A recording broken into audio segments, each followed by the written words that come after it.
Can't even see. Hey guys, well, welcome back.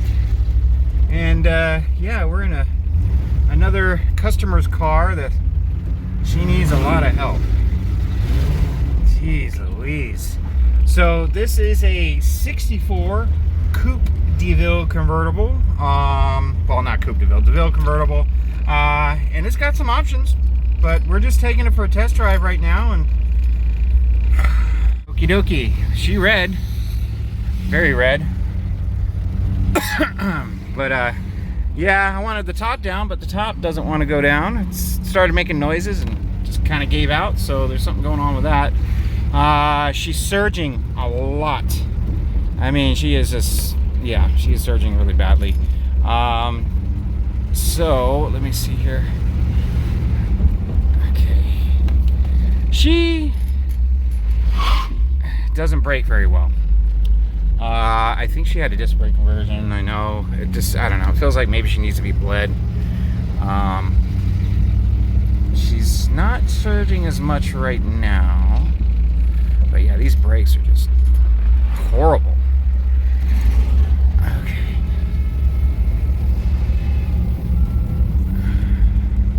Got the ice cream man. Driving pretty fast. Yeah, lots of honking going on. People are just angry today because it's Thursday and not Friday.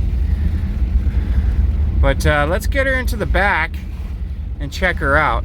And this will probably be the last car that actually comes in that's going into my back little shop area behind the house. Everything else is going to start going to Gardena, to the new shop. So anyways, oh, we're missing a blinker lever. Okay. Ooh. Ooh. All right, get back to you guys later. Okay, so she's parked in the back, and the more I look around, the more I see. She looks good from afar. The outside's actually pretty nice, but I keep finding things that are missing. So let's go over her. All right, so one thing I did notice, the blinker lever is missing. The mirror lever is missing, and I think it's actually broken off inside, unless whoever put the panel on didn't stick it back through here, which is pretty, I don't know, because this doesn't want to move, so it's probably stuck in there. The little chrome pieces for the armrests are missing. What else here? The top. The top was down when I first saw this, and now it doesn't go down. The motor doesn't even do anything. And the visors, they just don't want to stay down or stay up. But I mean, the dash is pretty nice. This looks like, to me, yeah, it is. This is a plastic cap, and it's separating right here, so it doesn't let the glove box go down. So I have to somehow glue all this up there. See how it's, there we go. Let's see if it comes down now. See? So light's missing. Oh, damn it, nah. The power trunk does work. So this is a very high optioned DeVille. It has power wing windows, which kind of work. It has cruise control, which is kind of cool. It also has the Centennial, which is kind of nice. And has an AM/FM radio. So that's a pretty high option car. And obviously, you know, comfort control, which is air conditioning. But yeah, I mean, she's pretty high option, and she's got the nice little glove box right here with some what's in here? Some kind of Cadillac badge. I'm not sure what that's for. That doesn't look like it's for this car. It's got some coupe badges on it, but this isn't a coupe. So, but yeah, there's some stuff in here. What's this? Oh, this is a McDonald's toy. It says Hot Wheels, but this, you know, it's all plastic. It's probably from McDonald's. Got some fuses. Got a I don't know what this is. Some matches, screws, nice shiny center console. You could probably do your makeup on that, but that's kind of a cool thing. This doesn't lock. It's probably rattles. There's an oil pressure gauge in here, so the oil switch is not hooked up, or the oil, the oil sending unit. But yeah, the windows all roll up slow. This one doesn't even roll down. It's like it's not even hooked up, so I gotta check that out. I'm probably going to clean this chrome right here. Just needs a little finesse. Just take the screws out and put some navel jelly on it or something. But let's get under the hood. Okay, here we are. It's got a Champion radiator in it, and they moved the top support over to here for some reason. I mean, you could still put it right here. It's, with the hose on here, it's still going to hold it. There's the cruise control. So it's got an Edelbroken on it, and that thing, this car runs like a turd. It really does. It surges so badly that when I was even backing it in here, it just kept jumping and jumping, and I had to keep my foot on the brake because I didn't want it to plow into the wall. It's got some air conditioning stuff still on. I'm probably going to take the lines off because the AC is long gone. Vintage air might be going in here, but yeah, that Edelbrock's going out. We're going to put a stock carburetor in there, a nice good old Carter. It'll bolt up real good. I don't have the plate, unfortunately, because it does need this is a PCV car, so that's, I'm gonna have to figure that one out. This might have been a California car. Alternator, it's okay. I don't even know. It's got the plug right here, so where's this going? This isn't even plugged into anything. Okay. All right, well, that's coming off. Because it does charge. It has an electric fan on it. It works. It's not what I would have done, honestly, because you have, exposed fins that are not getting cooled when it's sitting. It's usually nice to put a fan shroud on these, and a mechanical fan still works great, especially if you still have a fan shroud on it from the factory, and that's AC cars. But yeah, the timing was way too high, so even when I backed it in here, I turned it down, and she already sounded a lot better, but she needs a lot more than that. Got to get rid of those. Gonna find some 63, 64 caps. What else? The wiper. I think there's a wiper arm in the trunk. I can't remember. It might be missing both sides, or one side. I just don't know. The top is in really good shape. It's a full window. It's not glass, but it's a full window. Yeah. So I'm going to, I guess, really just start dicking around with it. I mean, I'm going to pull that carburetor off, and I have one laying around here somewhere. Well, I have a few of them. Actually, look, there's one right here. This guy. This is a Carter. And this is what would have gone on there. Just, get this rebuilt. I don't know. It's, this one's seized up.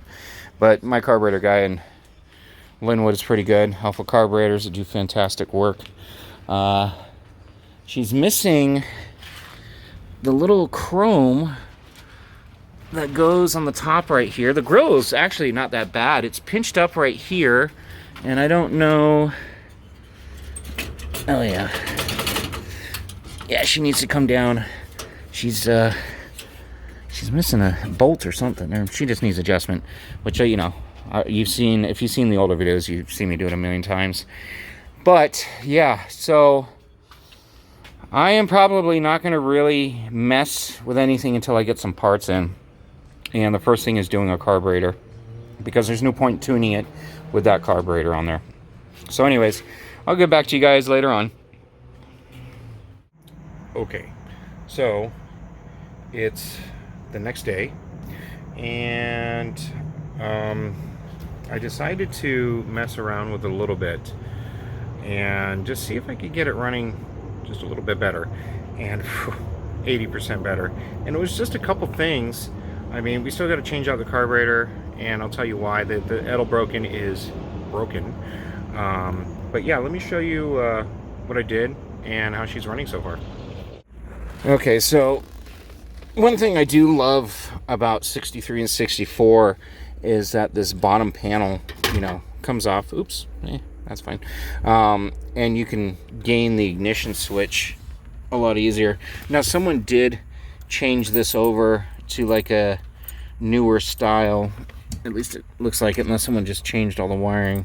No, it's a newer style because the bulb is right here, and this goes in the ignition switch to light up this little keyhole right here.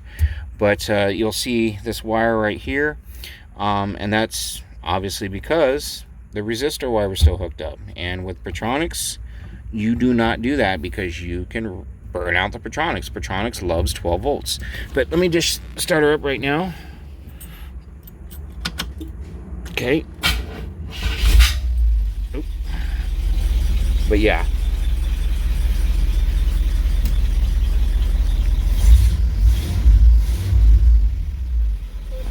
So much quieter, no surging, but still not good.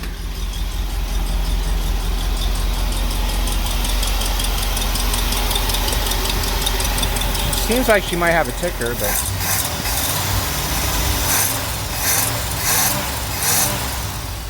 I think she does have an exhaust leak, and I think it's on this side.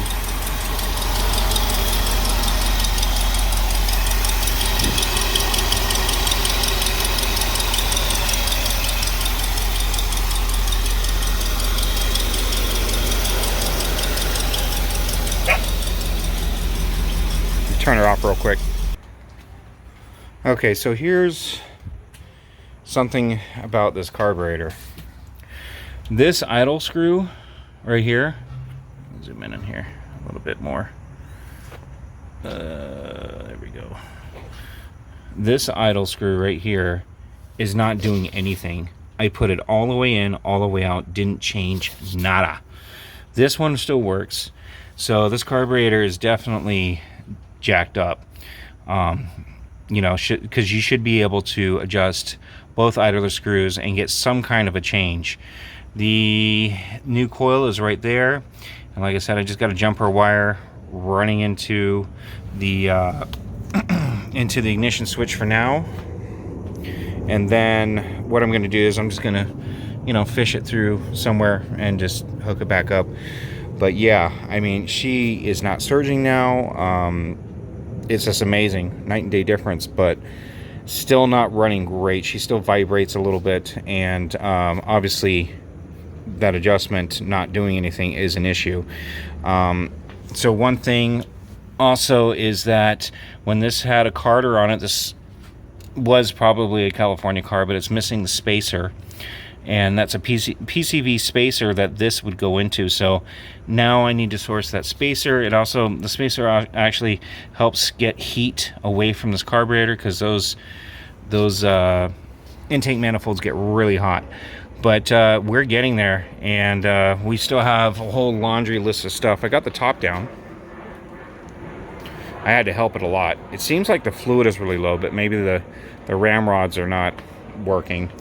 But yeah, I'll get back to you when she's running a little bit better, and maybe when we get the car back.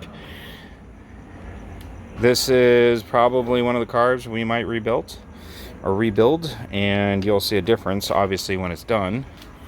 And one thing, so I got these out of the parts pile. I had some 64 hubcaps, and I completely forgot that disc brake conversion. So different wheels, those hubcaps won't work. So we want to get rid of the wires, so we'll probably go with some maybe 65, 66, 67, something like that, just to make it look better. But anyways, it's Friday night. It's time for a drink. Hey guys, welcome back. So I I didn't think I was going to find this issue, but I'm sure you heard in the last video a ticking noise, and it was an exhaust leak, and it was coming from the passenger side. But it wasn't coming from the exhaust manifold. It was actually coming from the intake. Yet another reason why you have to know what you're doing when you're working on these cars. And let me show you how I pinpointed the noise. Simple trick, simple trick. Go like that, and you listen around, just like an old, I don't know, like an old gramophone, you know, earpiece that they had for hearing aids. Anyways, let me show you what's going on here. Okay, so first, let me show you the intake runners, etc., whatever. Look at that black soot coming out of the exhaust crossover. Now, in Cadillacs, they had a crossover, you know, like some of the other older GMs. But let me show you the gasket too. Look at this. It's getting out of there and crossing into the back into the carburetor, like back into the intake. It's like, come on, people. If you don't know what you're doing, don't do it. There's always a shop manual or something to learn. Let me show you the intake. Look at that. Exhaust has been leaking out. Right? And then the intake gaskets, to me, they look like they were reused because these have little ribs on them and they're completely flat. Completely flat. Let me show you a new set. Look at the rib on that. Look at that. See? There's a rib right there. And it's, you know, it's $30 for a new intake gaskets set. No big deal, right? But the main reason for I don't like using Edelbrock's and just bolting them right onto the intake is that crossover gets that carburetor so hot. And the Carter AFB had a gasket on the intake, the Bakelite or spacer, whatever you want to call it, and then had a stainless steel shim, and then, or I'm sorry, had a gasket, then the stainless steel shim, then another gasket. And, you know, that's probably one of the reasons why this thing was running like complete shit. And also, look how wet those intake runners are. The carburetor had still been dumping gas when the engine's off. And, you know, obviously that's not good. The oil doesn't really smell like gas, so, you know, at least the gas or the oil isn't all jacked up. But anyways, I just wanted to show you guys this and what to look for, because it's very important that, you know, the way these things were engineered is fixed and maintained the way they're supposed to be, the way they were engineered. You know, it's just kind of aggravating because it's just like, man, who reuses intake gaskets? You don't do that on any engine, and someone did. Those things look like they're probably 50 years old. But yeah, well, I'm waiting on the rebuilt Carter to come back in and some other parts, and then we're gonna slap everything back together. Talk to you guys soon. So the carburetor is on. I had to do a couple little things. I did crank it a little bit and put a little bit of go juice in her, so let's see if she cranks up. Okay, here we go. Okay, all right. She's liking it. She's eating it. She's running a little better. No, she's still a little... No, she didn't like it enough. Okay, let's try it again. Still got to get some gas in that fuel bowl. Let's see. Okay, a little better, a little better. Okay.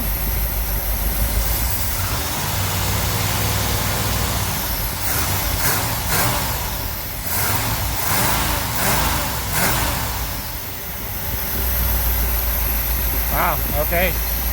Look at this, a lot less vibration. She's already liking it. I haven't adjusted anything. I haven't redone the timing, nothing.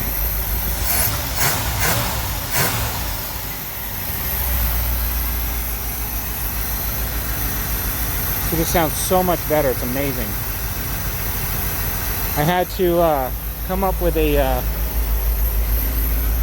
fitting right here because my dumb ass took the one off the Edelbrock and took it to the shop. This one, it might be weeping a little bit, but I'll just put the other one back on, no big deal. But man, she is just, if that fan wasn't so loud, you'd really hear her. Let's see what she sounds like back here. Yeah, she sounds great. And I still haven't tuned her.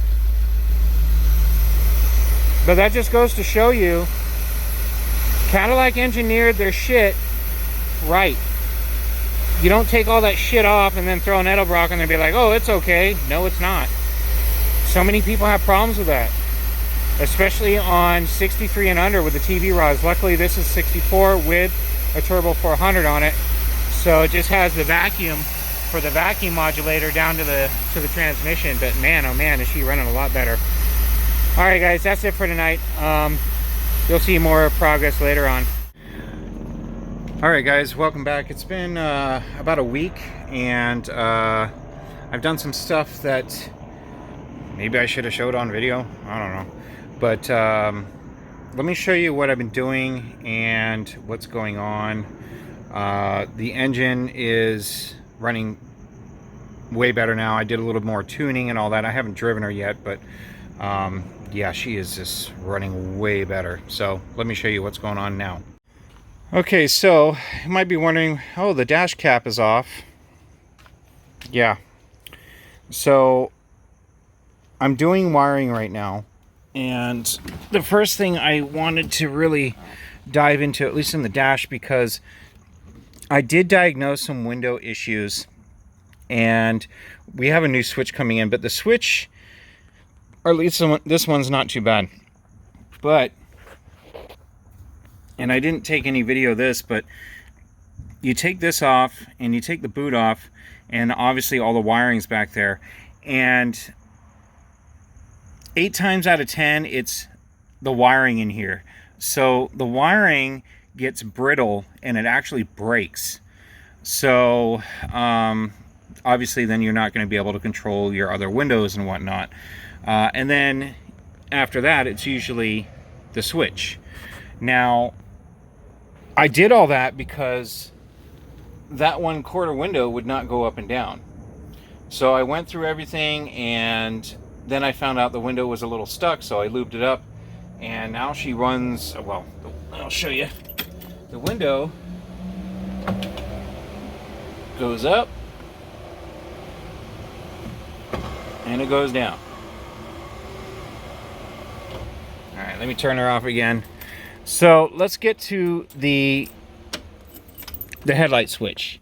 Now, a lot of times these do go out, you know, they get really finicky and all that, and to get it off you have to take the top of the dash off, and that's because you have to access, this is the old one, this little button right here. Okay, so you push this in and this comes out.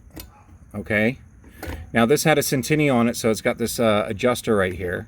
Otherwise it would have been a dummy, and yeah, you wouldn't have to worry about that as much. And then I should have taken a picture, but on the Centennials, they have another piece that joins to this and then extends it out, so you can have the adjuster right here.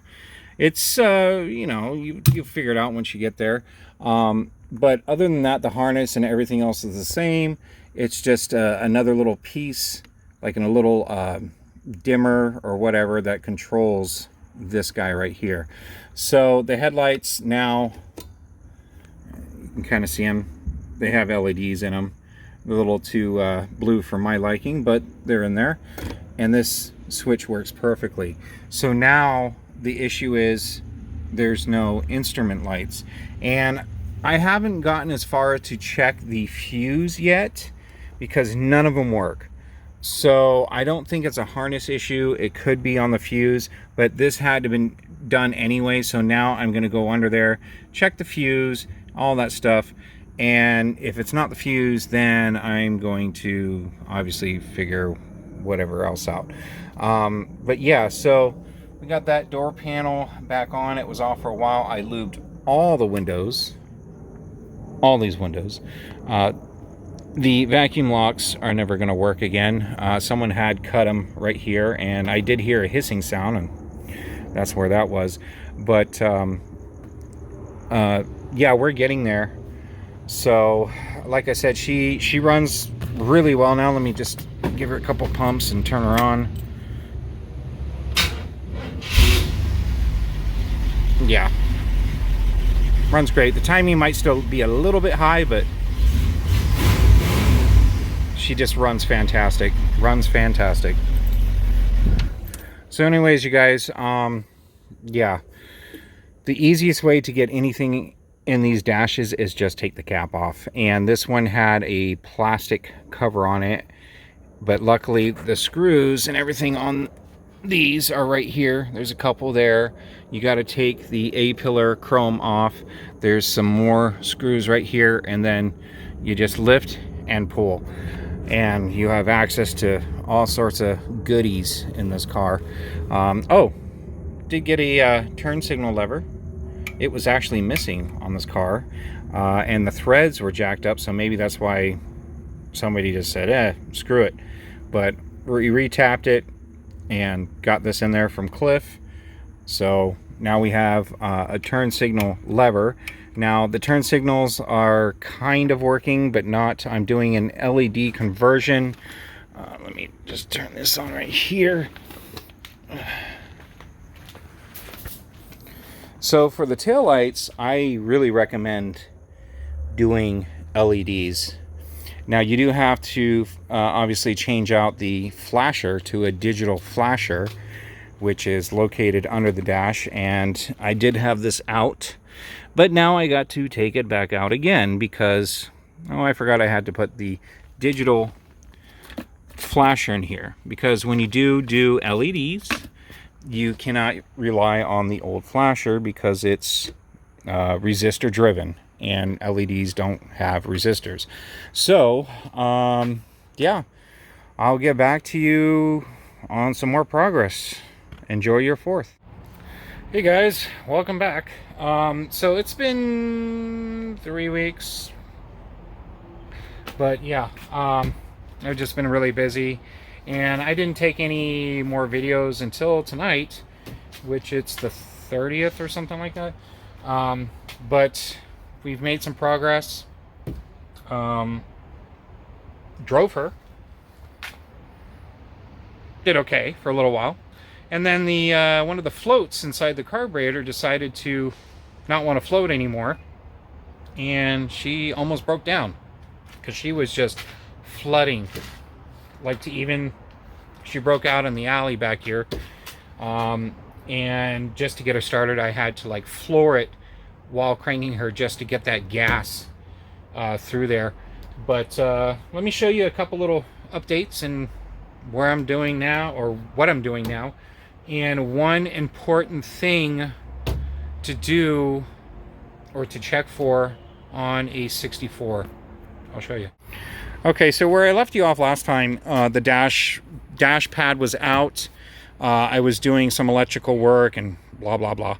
So the dash is back in, and all the lights work finally. She's kind of cleaned up. I still have to, wipe down the interior and all that. So basically everything is done except for one important thing.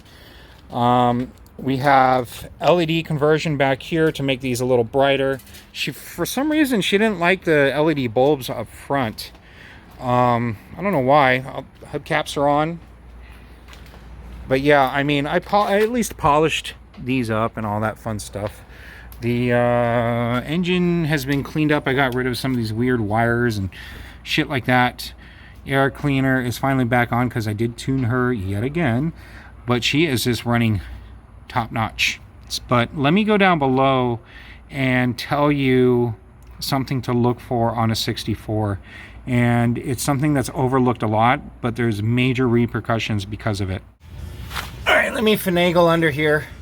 Okay, so the importance of that plate is to help the torque of the front end of the starter not stress out this ring that is made out of cast iron, and it's very thin. Now, there is a bracket on the back, okay? If you're missing that bracket and don't have this, you're gonna kiss this ring goodbye. This helps a lot, but the starter can still twist on this ring. So the inspection plate, which is made out of stamped steel, bolts, well, sandwiches in between the starter and bolts to 4 bolts and to the oil pan, or to the bottom of the black block, and sandwiches the oil pan. So I have to remove the starter. Those cables are kind of, well, it was cheap plastic cables that kind of got a little roasted from this. I'm going to try to peel those off because there's no need for that. But yeah, in 64, they about halfway through the year, they're like, hey, we're going to put the Turbo 400 in them. So new torque converter, the ring, and of course a Turbo 400. And that was to adapt to the 429, which basically had the same bolt pattern as, I think, from 56, maybe 55, no, 56, 57, from the Jetaway, had the same bolt pattern. And if you're lucky enough to actually find these rings, the flex plate for, you know, the starter, and that torque converter, you can put a Turbo 400, as long as it's a Cadillac, you can put it on even early 390. You just, you know. So let me show you the inspection plate. All right, you guys, here's the inspection plate. This is the front only, but this is actually the most important. You can see the starter bolts go through this, and it's sandwiched onto the O-ring. This goes into the engine block via oil pan. It's, you know, sandwiched in there. And then, of course, you got 4 bolts. 1, 2, 3, 4. Yeah, 4 bolts to attach it to the ring. So we're gonna get this on there, and honestly, I would paint this blue if the rest of the engine was blue, but it's not. So yeah, we're just gonna throw this on there and go from there. All right, we're back. Oh man, what a pain in the ass when you're on your back. All right, so we got the inspection plate on. I got it bolted. It's on the oil pan to the block. I put that extra bolt in there. There was a bolt missing on the rear flange as well. I do not have any bolts that are that size. They're just too long, so I'm gonna have to go to the hardware store and get 4 of them. And yeah, but we'll call that done. And I'll get back to you after that fun shenanigan time. Blah. Well, she still hasn't left. I was gonna do an outro video and took her to Long Beach, and a couple things happened. She got hot, fuel filter got plugged, almost broke down. So let me show you what I'm doing now. Okay, so took the radiator out and also the old condenser. Air conditioning's not anymore. Take the condenser out, maybe to help cool this more. She was running a little hot on the freeway, especially in stop and go. I don't really like this fan setup because it misses, you know, like 30%, 25%, I guess, of the radiator. But we're going to try to work with that. The rows in here were, some of them were clogged up. The water was just rusty and horrible, and you couldn't really tell it unless you drained it, because it looked nice and green up top. But yeah, so she got a little warm, but that's not really the main issue. So the fuel filter, this is the new one I put in. You can see the grossness. This one I put in an O'Reilly's parking lot on the way down to Long Beach because she was acting like she was running out of gas, but in fact the fuel filter was getting clogged up. So I'm looking for a fuel filter. I don't know where I put it, the old one. Let me, I'll get back to that. So anyways, the thermostat right here, this is the old thermostat. This is how nasty the water was in there. So you know what I did?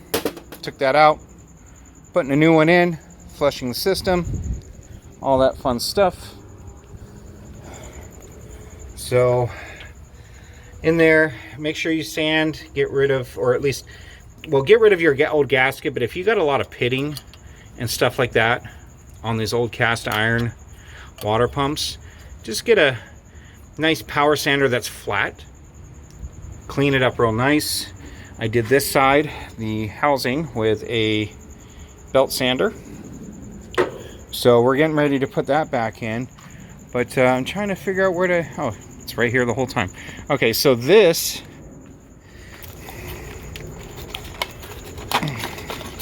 get out of there. This is the old fuel filter. So, let's get it in the light a little more. Look at this thing. Yeah, well, yeah, bye-bye. Yeah, it's bad.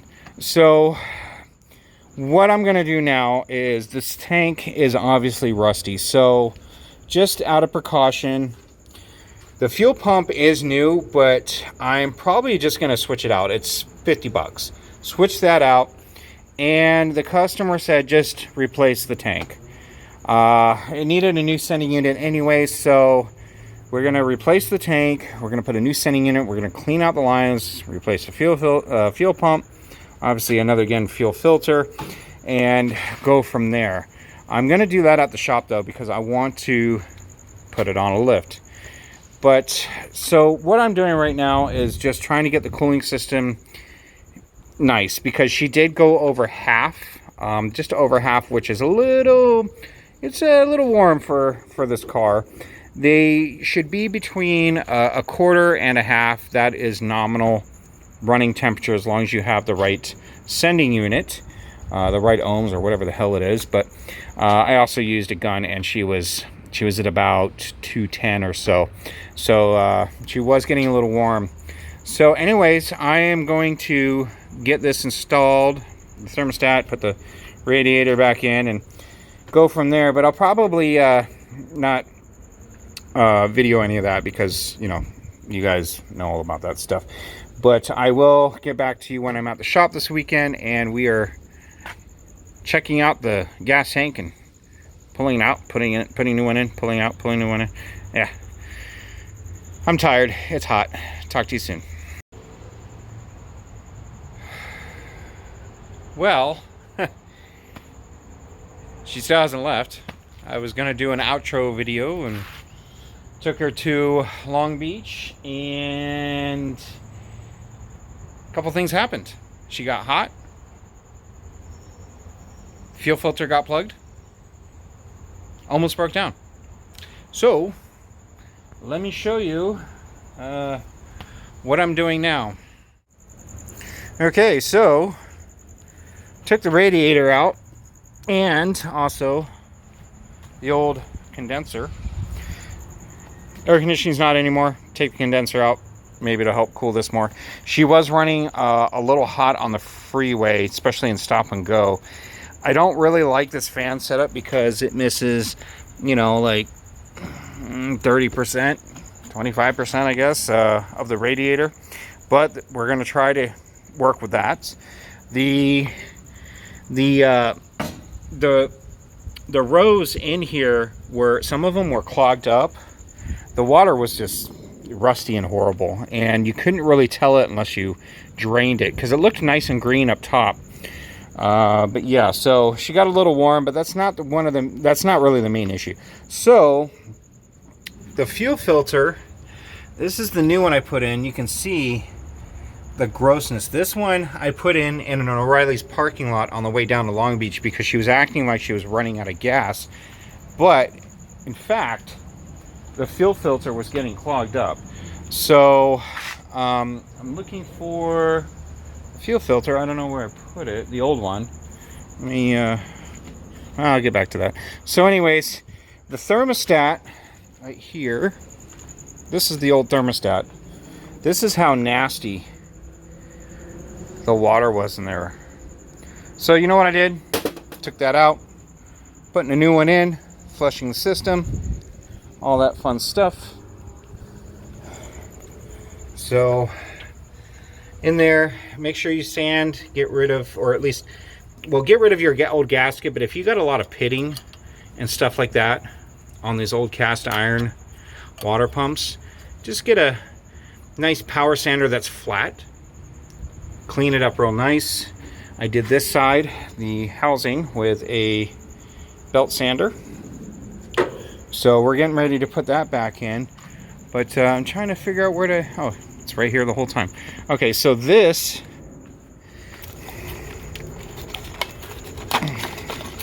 get out of there. This is the old fuel filter. So, let's get it in the light a little more. Look at this thing. Yeah, well, yeah, bye-bye. Yeah, it's bad. So, what I'm going to do now is, this tank is obviously rusty. So, just out of precaution, the fuel pump is new, but I'm probably just going to switch it out. It's 50 bucks. Switch that out. And the customer said just replace the tank. It needed a new sending unit anyway, so we're going to replace the tank. We're going to put a new sending unit. We're going to clean out the lines, replace the fuel pump, obviously another, again, fuel filter, and go from there. I'm going to do that at the shop, though, because I want to put it on a lift. But, so what I'm doing right now is just trying to get the cooling system nice, because she did go over half, just over half, which is a little... It's a little warm for this car. They should be between a quarter and a half. That is nominal running temperature, as long as you have the right sending unit, the right ohms or whatever the hell it is. But I also used a gun, and she was at about 210 or so. So she was getting a little warm. So anyways, I am going to get this installed, the thermostat, put the radiator back in, and go from there. But I'll probably not video any of that, because, you know, you guys know all about that stuff. But I will get back to you when I'm at the shop this weekend, and we are checking out the gas tank and pulling it out, putting new one in, pulling out, pulling new one in. Yeah, I'm tired. It's hot. Talk to you soon. Okay, guys, welcome back. We're at the shop. She's on a lift, and well, it was a struggle, like usual. I got the old tank off. It's not looking good. Let me show you. Okay, well, here's the old sending unit.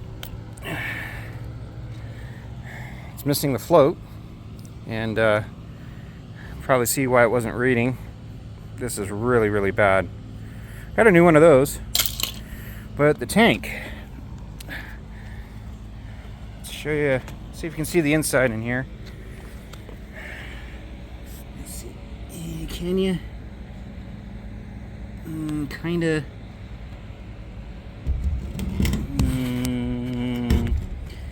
Well, no, but it's full of rust. Let's see if I can zoom in. I think you can kind of see it. It's just full of rust. I'm not going to try to save it. Now, the only problem is the readily available ones don't have a vent, which doesn't make any sense to me. Here's the vent right here. So these need to be vented, because when you're filling up with gas, air wants to kick back up the filler deck. Can't have that. So that's kind of basically where I'm at. But yeah, we got, on the side's pretty nice. They undercoated it at one point, but I guess I'm kind of at a standstill. I'm gonna have to try to find one that's actually vented, because yeah, I don't know what else I could do. All right, well, I'll get back to you. All right, so the new gas tank's installed. We got the air lines for the air shocks. The other ones were busted out. We just have to plumb everything. But I need to figure out which one was the return line, because I am not, well, I can't just get under the car and go all the way to the front and find out which one it is. So I'm going to spray a little bit of carb cleaner or something down the return, and it'll obviously drip through whatever hose is the return back here. One thing to notate is that I had to put a 6162 gas tank, well, it's pretty much the same as a 59, because I could not find a 6364 vented. And the vent I am talking about, let's go over here, see if I can show it to you. Well, no, but it's down there. So the vent is for when you're filling up gas, the air that is getting pushed up or pushed out is going out through the vent, not coming through the neck fill. And that's a very big issue, because if you don't have a vent, then the air is going to try to fight to come out of the neck right there, and it keeps stopping the pump, especially in states like California, where the gas just shuts off. It just shuts off the pump, and it sucks. So I got a 61. The only difference is that it's 4 gallons less. Oh well, so we have 21, 22 gallons instead of 26. I guess that's not the end of the world, but at least we have a vent. So I'm going to get back to it and see if we can get her running tonight and put inside the storage with Stella right there. Well, that was close. Put gas in her, and she ran out of gas right at the gas station. I had to push her maybe 10 feet. Sorry I didn't video that for your amusement, but she's done. She has the new tank, everything's cleaned out, she's driving like a dream again. New fuel filter, new fuel pump, flush the radiator again, she's not getting hot anymore. She's staying really cool, like at 175, which is awesome. But yeah, that's it. So she will come back eventually when we get the lift working better. I have some electrical work and weather stripping and, you know, shit like that. But yeah, well, I'll see you on the next one.